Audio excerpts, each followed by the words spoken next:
हम रोज रोज गायत्री में प्रार्थना करते हैं ना, धियो यो न प्रचोदयात्। यही तो मांगते हैं कि हम लोगों की बुद्धि को भगवान शुद्ध रखें। बुद्धि बिगड़ी तो सब बिगड़ा। बुद्धि बिगड़ने पर बड़ी भारी मुश्किल ये होती है कि बुरा बुरा नहीं दिखता, बुरा अच्छा दिखने लगता है। तब क्या करे आदमी? उसको दिखता है अच्छा है, उसको दिखता है उसमें लाभ है, और ये दिखाने वाली बुद्धि होती है, समझ होती है। तो बुद्धि ठीक रहे तो मनुष्य जो कर्म का अधिकारी जीव है, इसके सारे कर्म वो संतुलित होते हैं, शुभ होते हैं और भगवान की ओर ले जाने वाले बन जाते हैं। तो फिर कहना ही क्या है? तो मनुष्य कर्म करने का अधिकारी है, तो उसके साथ वो सोचने का भी अधिकारी है कि कौन सा कर्म मैं करूं, कौन सा कर्म न करूं। न करने योग्य कर्म में प्रवृत्ति हो तो वहां रुक जाए। इसमें महाभारत में आया है, चिरकारी और अचिरकारी दो तरह के कर्ता होते हैं। बस मन में आया कि तुरंत काम कर दे और जरा ठहर के करे। तो उनमें आलसी प्रमाद ये नहीं अच्छा बोले कर, अच्छा काम भी बोले कर लेंगे, क्या है। अच्छे काम में तो तुरंत करने वाला बने, और बुरी कोई वासना मन में आ जाए, बुरा प्रसंग आ जाए तो उसको विचारने पर टाल दो, सोच के करेंगे। ये पीछे करेंगे काम के, क्रोध के, लोभ के, मोह के आवेश से जो कर्म करने की प्रवृत्ति होती है, उसको तो बुद्धिमान आदमी टाल दे, और शुभ की प्रवृत्ति को कर पर छोड़े ही नहीं। वो कहते हैं कि दान और भजन और तीर्थ यात्रा, इनको कल पर न छोड़े। आज मन में आ गया तो आज कदे, कल न मालूम शरीर रहेगा या नहीं, ये वृत्ति रहेगी या नहीं, ये सुविधा रहेगी या नहीं। तो इसका मतलब यही कि शुभ तो जब मन में आवे तुरंत उसको करने लगे, चिरकारी हो जाए, और अशुभ को टालता रहे, धीरे धीरे करे। तो जब हमारे मन में कोई भी किसी दुस्संग से, किसी बात को लेकर के असत कर्म करने की इच्छा हो, तब तो हम चौंक जाएं। और ये एक चीज है, वो क्या होता है जिसको लोग अंदर की आवाज कहते हैं। जब नया नया आदमी बुरे कर्म करने जाता है तो अंदर से आत्मा रोकती है कि ये काम मत कर, बड़े तीव्रता से रोकती है। लेकिन जब वो आवाज सुनना बंद कर देता है और करता रहता है उसी काम को, तो वो आवाज मंद पड़ जाती है। फिर वो आवाज उतने जोर से नहीं रोकती, धीरे से कहती है तुमने अच्छा नहीं किया, बुरा किया। और जब सुनना एकदम बंद कर देता है तो आवाज ऐसे उसे सुनाई नहीं पड़ती। तो ये अंदर की आवाज जब तक बनी रहती है तब तक तो खैर है। कभी भी आत्मा पाप का समर्थन नहीं करती। या तो आत्मा जहाँ निस्तब्ध हो जाती है वहां चाहे से पाप करे आदमी, और यह आत्मा की बात न सुने तो करे। तो बुरा कर्म करते करते क्या होता है कि वो अंदर की आवाज मंद पड़ जाती है, और उसमें फिर वो बुरे में बुद्धि नहीं रहती। या तो आत्मा निस्तब्ध हो जाती है वहां चाहे सो पाप करे आदमी, और या आत्मा की बात न सुने तो करे। तो बुरा कर्म करते करते क्या होता है कि वो अंदर की आवाज मंद पड़ जाती है, और उसमें फिर वो बुरे में बुरी बुद्धि नहीं रहती। तो उसके बाद बुरे में जब बुरी बुद्धि नहीं रहती तो बुरा करने में उसकी सहज प्रवृत्ति होती है, और सहज प्रवृत्ति जहाँ होगी फिर उसे समझावे कौन? समझाने वाला मूर्ख होता है। इसीलिए फिर शास्त्र में दंड की व्यवस्था है। दंड नहीं तो समझ से आदमी मान जाए तो दंड क्यों हो? दंड इसीलिए होता है कि जहाँ समझ के परे की बात हो जाती है, समझ से आदमी नहीं मानता, वहाँ भय दिखलाना पड़ता है। भय दिखलाने पर दिखला कर भी उसकी मंशा आखिर उसको सत्य पर लाने की है, मारने की नहीं है। दंड का अर्थ किसी से बैर लेना नहीं है, दंड का अर्थ है उसको सन्मार्ग पर लाने का एक कठोर प्रयत्न है। जो मृदु प्रयत्न से काम नहीं हुआ वहां कठोरता से काम लिया, लेकिन दंड से वो काम होता नहीं। प्रायः दंड मन बदलने में जरा देर से सहायता करता है, कहीं कहीं नहीं भी करता, लेकिन सत्प्रवृत्ति जो है ये बहुत सहायता करती है, बड़ा लाभ इससे होता है।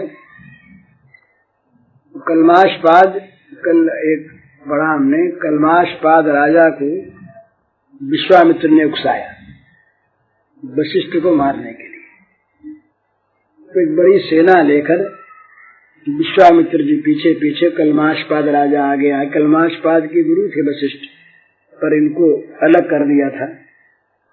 इधर शक्ति को तो मार दिया था कलमाशपाद ने, इनके वशिष्ठ के पुत्र को, उनके पुत्र पराशर थे। तो पराशर ने तब से शस्त्र विद्या प्राप्त की, तो शस्त्र लेकर के आ गए बच्चे पराशर। वशिष्ठ ने कहा कि तुम शस्त्र क्यों लेके आए? तो कहा वो शत्रु आ रहे हैं ना, उन सबका विनाश करने के लिए। वो उनका तो विनाश करोगे सो तो ठीक है, पर उसके साथ साथ तुम्हारी ब्राह्मण वृत्ति का जो विनाश हो जाएगा। तो उस पराशर ने कहा कि मेरे बाप को मारा, उसका बदला लेना है। तो कहा बदला लेने की भावना ब्राह्मण में नहीं होती। समझाया बुझाया बहुत, वो शस्त्र लेके खड़ा, लंबी कथा। आखिर वो कलमाशपाद जब आया हाथ में बाण लिए, तो कलमाशपाद के आते वशिष्ठ ने स्वागत किया। स्वागत की बात सुनते कलमाशपाद का हास्य से छूट गया। आया था मारने, देखा उसके साथ सद्व्यवहार, और ये देखा कि वो, जब कलमाशपाद ने देखा कि वो अपने पुत्र को रोक रहे हैं, उसके हाथ से धनुष ले रहे हैं कि तुम मत चलाओ, तो कलमाशपाद ने पूछा कि ये क्यों रोक रहे थे? बोले ये लड़ना चाहता। बोले हम सबको मारना चाहता था? बोले केवल आपको ही मारना चाहता था, ये अपने ब्राह्मणत्व को मारना चाहता था। इस तरह की बातें हुई, तो कलमाशपाद उनका भक्त बन गया वापस। तो सद्व्यवहार जो है ये मनुष्य को, अपने को तो सत्य प्रवृत्त करता ही है, और एक बात ध्यान में रखे कि अपनी हानि कोई कर नहीं सकता। हमारी हानि बिना हमारे प्रारब्ध के होती ही नहीं। दूसरा अगर उसमें निमित्त बनता है तो वो बेचारा दया का पात्र है, उस पर दया करनी चाहिए। क्रोध नहीं, क्षोभ नहीं, हिंसा नहीं, प्रतिशोध नहीं। तो कर्म करने में मनुष्य स्वतंत्र है, इसलिए कर्म कैसा करना चाहिए ये उसे सोच सोच कर करने की आवश्यकता है। यदि मनुष्य ने कर्मों को बिगाड़ लिया तो यही है, मनुष्य के कर्म ही आगे जाकर के फल देने वाले बनते हैं। हम देखते हैं ये बैलों पर, भैंसों पर, गाड़ियों पर 50 मन लाद दिया, चल नहीं सकती, दोपहरी का समय है, प्यास लगी है, हाँफ रहे हैं, जीभ बाहर आ गई है, कहीं छाया में खड़ा रहना चाहता है, बैल भैंसा तो ऊपर से उसके डंडा पड़ता है। ये क्या चीज? सूरदास जी ने कहा भजन बिन बैल बिराने हुए हो। अगर भजन नहीं करोगे यहाँ पर तो अगले जन्म में दूसरों के बैल बनोगे। दूसरों के बैल, स्वतंत्र बैल अपना घूमे फिरे चाहे सो करे, तो दूसरों के बैल गाड़ी में जोत दिया, न चले तो मार पड़े, चल न सके तो क्या करे, गिरता है, गिर जाता है बैल, देखा है ना, गिर जाता है, घुटने टिक देता है, फिर मार मार के उठाता है, चल सकता नहीं, सांस भर जाता है, बड़ी बुरी दशा होती है। तो ये सब क्या है? ये मनुष्य जन्म के किए हुए कर्मों का सारा परिणाम है। तो मनुष्य को कम से कम बुरे कर्म तो करने नहीं चाहिए जिसका ये परिणाम हो, शुभ कर्म करने चाहिए जिनका अच्छा परिणाम हो, वो भी बंधन कारक है। भाई शुभ कर्म किए तो ऐसा कुत्ता बना जो गवर्नर की गाड़ी में उनके साथ बैठता है। कुत्ता तो बना पर उसको बड़े सुख प्राप्त हैं, पर बना तो कुत्ता ना। पर उससे अच्छा है जो घर घर भीख मांगता फिरता कुत्ता और उस पर मार पड़ती। उससे तो वो अच्छा है। तो पाप कर्म तो करे ही नहीं, अगर करना हो तो पुण्य कर्म करे जिनका फल कम से कम भोग अच्छा मिले, पर ये भी बंधन कारक है। सोने की बेड़ी हो या लोहे की बेड़ी, बेड़ी ये बंधन बंधन ही है। भोग में रहेगा, भोग लिप्सा बढ़ेगी, फिर भोग के लिए पाप करेगा, फिर वैसे कुत्ता बन जाएगा जैसा वो पहले था, गिरने की संभावना है। नरके नियतम वासु, भगवान ने कहा पतंति नरके शुचौ, जो भोग में लगे हुए मनुष्य हैं वो पाप करते ही हैं, उनको नरकों में जाना पड़ता ही है। तो इसलिए अच्छे कर्म तो करे, पर अच्छे कर्म भी करे भगवान की पूजा के लिए, भगवत तीर्थ करे। बुरे कर्म तो करे नहीं, किसी हालत में भी होश रहते अपने जान में, और विघ्न आवे तो भगवान से प्रार्थना करे, तो भगवान फल बल में तो इच्छा अनुसार करते हैं, पर बुरे मार्ग में हम जाते हैं और भगवान से कहें रोक दो तो रोक देंगे, उनकी कृपा रोक देगी। तो बुरा कर्म तो करें ही नहीं, शुभ कर्म करें, और शुभ कर्म यदि भगवत रीति से करें तो मानव जीवन की सफलता हो गई। नहीं तो इतना तो हुआ ही कि भाई फिर अच्छी योनि प्राप्त होगी, अच्छे भोग प्राप्त होंगे, ये तो हुआ। और मनुष्य बन के कहीं विपरीत कर्म किए तो महाराज आए थे यहाँ कुछ कमाने के लिए, और बुरे कर्मों का ऋण बांध करके ले चले, बुरे कर्मों, उसका फल क्या होगा? जन्म जन्मांतर में हजारों हजारों योनियों और वर्षों तक भोगना पड़ेगा। ये बात सत्य है कि बीज एक होता है और उसके फल अनेक होते हैं। इसी प्रकार थोड़े कर्म का फल भोगना पड़ता है बहुत बहुत अधिक।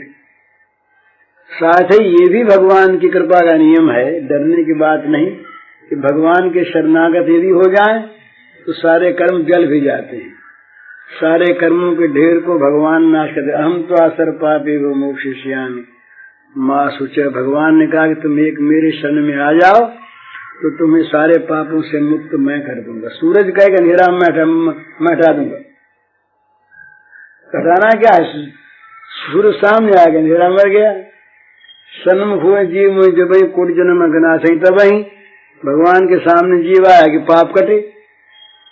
तो जैसे कर्म का नियम बड़ा कठिन, इसी प्रकार कर्म से निष्कृति पाने का भगवान की दया का नियम भी बड़ा बड़ा सुंदर, बड़ा सरल। जरा से में महापापी भी तुरंत धर्मात्मा होकर भगवान का भक्त बन जा सकता, निष्ठा यदि उसकी हो। तो मानव जीवन में ये कर लेना है, भगवान की प्रीत्यर्थ कर्म करके भगवान का हो जाना है, तब तो जीवन की सफलता है। नहीं तो यहाँ का बड़े से बड़ा पद भी मिला, अधिकार भी मिला, धन भी मिला, महात्मा की पदवी भी किसी को मिल गई, भक्त कहलाने लगा कोई, तो उससे कुछ भी सार नहीं निकलता सिवा अभिमान और दंभ बढ़ने के, अगर वो भगवान का नहीं हुआ। तो जीवन में करना है भगवान का हो जाना है। विघ्न बहुत हैं, बाधाएं बहुत हैं, पर भगवान की कृपा यदि हम मान लें तो सारे बाधा विघ्न भगवान हर लेते हैं। अपनी दृढ़ता नहीं होती, बस मूल में अपनी दृढ़ता में कसर रहती है। अपन को आप नहीं बिसर्यो, जैसे स्वान कांच मंदिर में भ्रम भ्रम भूष मरे। अपने आप हम अपने आप को बंधाए हुए हैं, बांधे हुए हैं। अपना बंधन आप छोड़ना चाहें तो छूट जाए। बंधन तो आसक्ति और ममता का है। आसक्ति ममता निकली कि बंधन टूटा। ममेति बंधनम, बस ये मैं, मेरा मेरा ये बंधन है। मेरा नहीं रहा तो कोई बंधन नहीं, जगत में सारा ही मेरा, कोई मेरा नहीं। अब कहाँ बंधन है? माना आजकल के कानून, आजकल की चीजें विरक्तों के लिए भी बंधन कारक होती हैं, पर विरक्तों के मन को कौन बांधेगा? उनके शरीर को चाहे कोई बांध ले, पर अनुरक्ति और विरक्ति तो मन में रहती है। मन यदि संसार से विरक्त है, अनुरक्त नहीं है, तो फिर उसको वो भगवान की शरण में ही है। तो इस बात को समझ करके जीवन का असली काम कर लेना चाहिए मनुष्य को। बीता जा रहा है जीवन, सुनते आज वो मर गया, आज वो मर गया। इसी प्रकार तो कोई आपकी बात सुन लेंगे, कोई हमारी सुन लेंगे, बुरे मर गया। और क्या, मरने के बाद भाई अच्छा आदमी था, बहुत बुरा था, कि थोड़ी चर्चा हो गई, किसी ने गाली दे ली, किसी ने प्रशंसा कर ली, खत्म हो गया मामला। जीवन तो चला गया ना। अगर काम नहीं किया तो व्यर्थ गया, और उल्टा काम किया तो पाप का ढेर ले चले, बंधन ले चले। कुछ ये नहीं कि महाराज जब छोड़ दे कैसे? भोगो, जो किया उसको भोगो, रो करके भोगो। दुख भोगना कोई नहीं चाहता, रोता है आदमी, बड़ा कलपता है, बड़ा बुरा हुआ, क्या करें, कैसे ही भगवान मिटा दे, कोई दूसरा मिटा दे, पर मिटता नहीं, भोगना पड़ता है। बात जो रोगी हो गया, डॉक्टर से हाथ जोड़ता है, वो करता है, अनुष्ठान करवाता है, पर भोगना ही है तो नहीं मिटता। बाध्य है। मनुष्य कहते हैं हम कर्म को नहीं मानते। अरे मत मानो कर्म को, पर भोग को अगर न मानने से छूट जाते हो भोगने से, तब तो समझेंगे तुमने कर्म को नहीं माना। तो जब भोग आता है, चाहे रोते रहो, कराते रहो, भोगना पड़ता ही है, चाहे वहां पर भी गाली दो देते रहो ईश्वर को, पर भोगना पड़ेगा ही है। हम देखते हैं प्रत्यक्ष। तो कर्म को न मानने से काम नहीं चलता। कर्म है, कर्म का फल भोग है, इसलिए कर्म को शुभ करो और शुभ कर्म को भगवान के अर्पण करो, तो मानव जीवन की सफलता है। नहीं तो ये जीवन तो जा रहा, काल नहीं मानता, बस आया ही समझिए, बहुत गई थोड़ी रही, नारायण अवचेत, काल चिड़ैया चुग रही, निषिधन आयु। मोहनलाल जी परसों गिर गए, पर दिन उससे चोट लगी, जानते थे चोट लगेगी। इसी प्रकार गिर जाए मर जाए आदमी, इसी प्रकार हार्ट फेल हो जाए आदमी।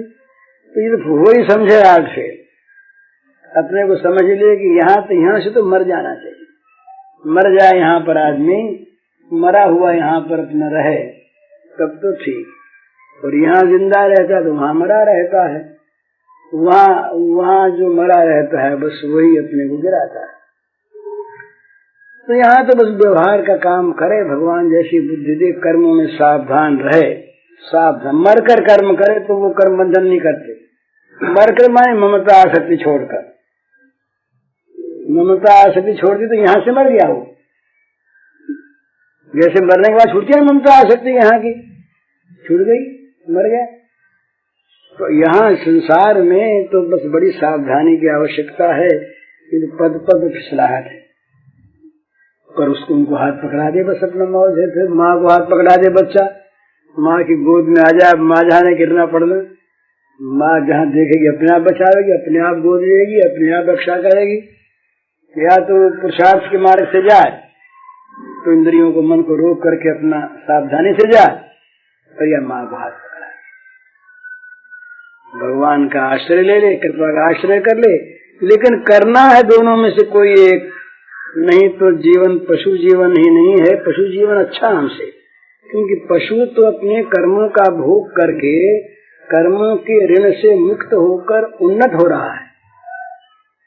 और मनुष्य यदि विपरीत आचरण करता है तो कर्मों के बंधन में और भी बंध कर अपने को नीचे ले जाता है। अधोगच्छन्ति तामसाः, तामस पुरुष अधोगति को प्राप्त होते हैं। पतन्ति नरकेषु च, अशुचि नरकों में जाते हैं। आसुरी योनिमापन्ना मूढ़ा जन्मनि जन्मनि माम अप्राप्य कुंठितो यान्ति धमाम गतिम। भगवान ने कहा कि मुझको प्राप्त करने के लिए आए थे तो मैं तो मिला ही नहीं, माम अप्राप्य।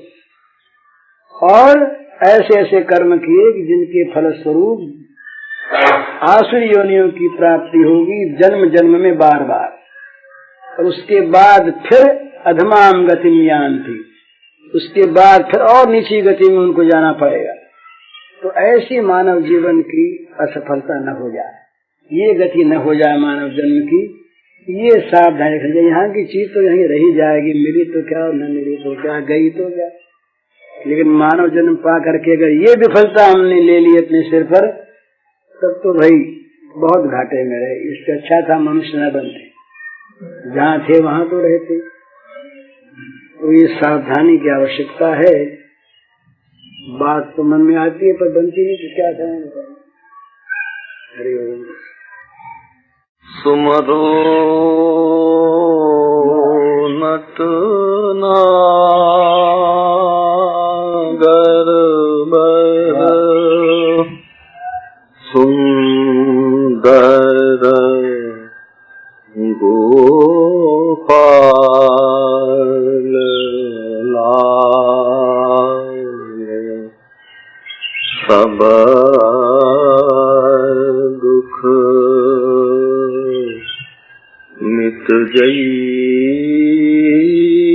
है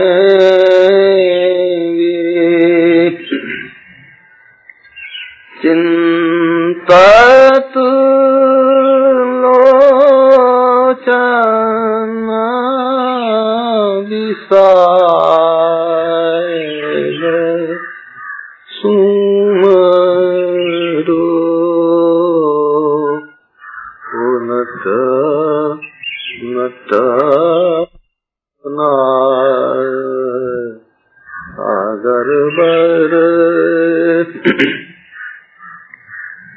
ये अलकन की झलकन लखी पलकन गति भूल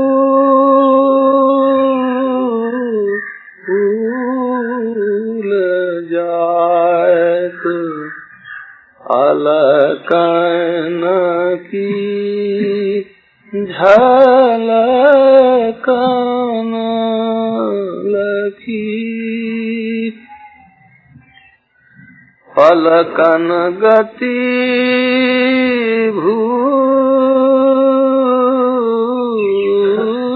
जात भ्रू बिलास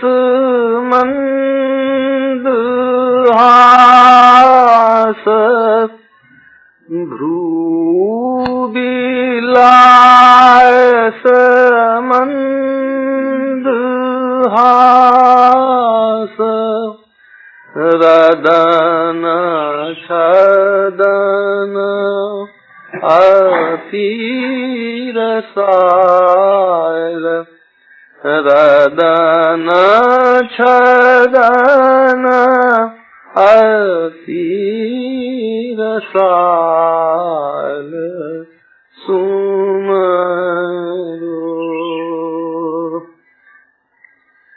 निंदत रवि कुंडल छवि गंड मुकुर झल अमलात निंदत रवि कुंडल छवि गंड मुकुर झल अमलात पीछ गुच्छ कृतवतंस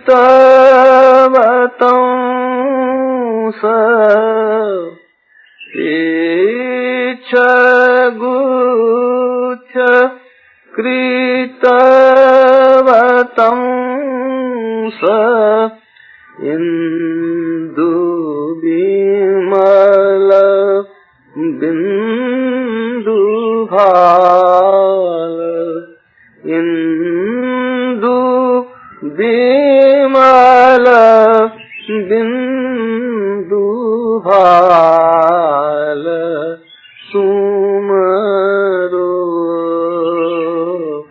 हो नटना गर्वर हे अंग अंग जीत अनंग माधुरी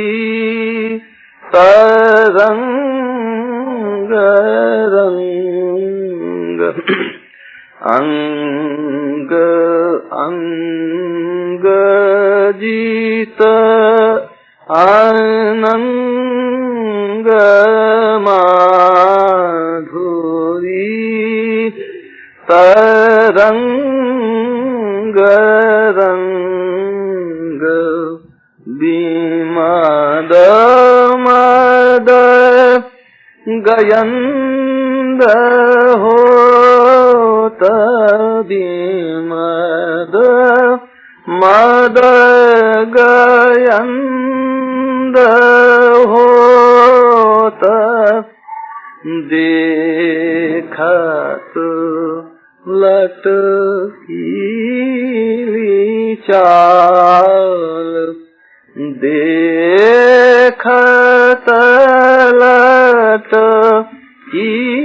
लटकीली चाल सुमरो उनट ना आगर बर हसन लसन पीत बसन चारु हार बर सिंगार